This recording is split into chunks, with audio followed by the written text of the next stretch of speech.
తాజా అంశాన్ని చూస్తున్నాం. ఎంఐఎం శాసనసభ్యుడు అక్బరుద్దీన్ పై హత్యాయత్నం కేసులో నాంపల్లి కోర్టు తీర్పు వెల్లడించింది. ఈ కేసులో నలుగురిని దోషులుగా తేల్చింది. ప్రధాన నిందితుడు మహమ్మద్ పహిల్వాన్ ను మాత్రం కోర్టు నిర్దోషిగా ప్రకటించింది. మొత్తం 14 మంది నిందితుల్లో ఏ2 హసన్, ఏ3 అబ్దుల్లా, ఏ5 వాహిద్, ఏ12 వహ్లన్లు దోషులుగా నిర్ధారించిన కోర్టు మిగతా 10 మందిపై కేసును కొట్టివేసింది.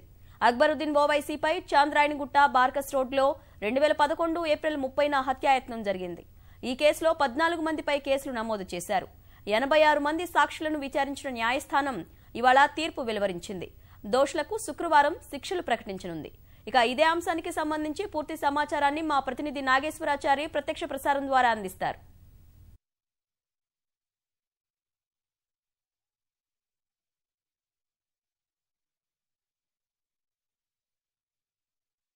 అక్బరుద్దీన్ పై జరిగిన హత్యాయత్నం కేసుకు సంబంధించి నాంపల్లి కోర్టు కొద్దిసేపటి క్రితం తీర్పు వెల్లడించింది. ఇందులో మొత్తం 15 మంది ఈ హత్యాయత్నంలో ప్రమేయం ఉన్నట్టుగా పోలీసులు ఛార్జ్షీట్ దాఖలు చేశారు. అయితే సుదీర్ఘంగా విచారణ జరిపిన నాంపల్లి ప్రత్యేక న్యాయస్థానం దీనికి సంబంధించి కేవలం 4 మాత్రమే ఇందులో దోషులుగా ప్రకటించింది. మిగతా 10 మందిని వారికి సరైన ఆధారాలు చూపలేకపోయారన్న కారణంగా వారందరినీ కూడా నిర్దోషిగా ప్రకటించింది. ప్రధాన నిందితుడు మహమ్మద్ పైల్మాన్ కూడా ఇందులో నిర్దోషిగా బయటపడ్డాడు. ప్రధానంగా ఏ1గా ఉన్నటువంటి మహమ్మద్ పైల్మాన్ ఈ మొత్తానికి కూడా సూత్రధారిని అక్బరుద్దీన్ ఆరోపించారు. అదేవిధంగా పోలీసులు కూడా అదే ఛార్జ్షీట్ దాఖలు చేశారు. అయితే మహమ్మద్ పైల్మాన్ పై ఈ హత్యాయత్నంలో ప్రమేయం ఉన్నట్టుగా ఆధారాలను ప్రాసిక్యూషన్ చూపలేకపోయిందని కోర్టు అభిప్రాయపడింది. మహమ్మద్ పైల్మాన్ నిర్దోషిగా ప్రకటించింది. మిగతా ఏ2, ఏ3, ఏ5, ఏ12గా ఉన్నటువంటి 4 నిందితులను ఈ కేసులో దోషులుగా ప్రకటించారు. వారు ప్రత్యక్షంగా పాల్గొన్న వారందరినీ కూడా ఈ కేసులో దోషులుగా ప్రకటించారు. వారికి రేపు శిక్షలు ఖరారు చేయనుంది. మిగతా 10 మంది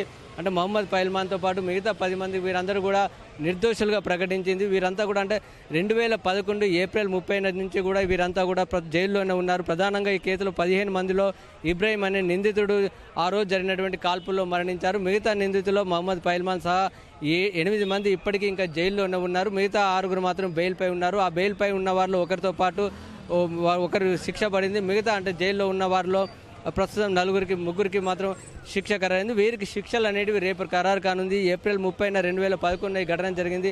చంద్రాయణగుట్టలో జరిగినటువంటి ఈ ఘటనకు సంబంధించి పాత బస్సులో తీవ్రమైన ఉద్రిక్త వాతావరణం కూడా అప్పుడు నెలకొంది. ప్రధానంగా చంద్రాయణగుట్ట నియోజకవర్గంలో అక్బరుద్దీన్ అంటే ఎంఐఎం పార్టీకి ఎంఐటికి ఉన్నటువంటి రాజకీయ వైరుధ్యాలు ప్రధానంగా అక్బరుద్దీన్కు అదేవిధంగా మహమ్మద్ పైల్మాన్కు మధ్య జరిగినటువంటి రాజకీయ వైరుధ్యాలు అదేవిధంగా వివిధ విషయాల్లో ఉన్నటువంటి విభేదాల కారణంగానే ఈ హత్యాయత్నం జరిగిందని పోలీసులు ఛార్జ్షీట్లో పేర్కొన్నారు. అక్బరుద్దీన్ కూడా కోర్టుకు కూడా వచ్చి ఆయన వాంగ్మూలాన్ని ఇచ్చారు. ఇది కేవలం రాజకీయతో కుట్రతో పాటు తన పైన ఉన్నటువంటి వ్యక్తిగత కుట్ర వలన ఈ విధంగా మహమ్మద్ పైల్మాన్ కుట్ర పని మిగతా తన బంధువుల అనుచరులతో ఈ హత్యకు కుట్ర పడినట్టుగా ఆయన ఆరోపణలు. పోలీసులు కూడా దీనికి సంబంధించి కొన్ని ఆ ఛార్జ్షీట్లో ఆధారాలు కూడా సమర్పించారు. అయితే మొత్తం మీద సుదీర్ఘమైన విచారణ జరిపింది. 83 మంది సాక్షులను విచారించారు. ఆ విధంగా ఫోరెన్సిక్ నివేదికలు ప్రత్యక్ష సాక్షులను గురించి ఇచ్చారు. అయితే కొంతమంది సాక్షులు పోలీసులతో పాటు చెప్పింది వేరు, కోర్టుకు చెప్పింది వేరు. వీటన్నిటిని పరిగణలోకి తీసుకున్న తర్వాత 4 దోషులుగా ప్రకటించారు. 10 మంది మహమ్మద్ పైల్మాన్ సహా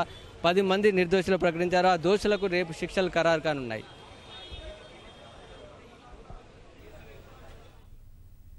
ధన్యవాదాలు నాగేశ్వరాచారి.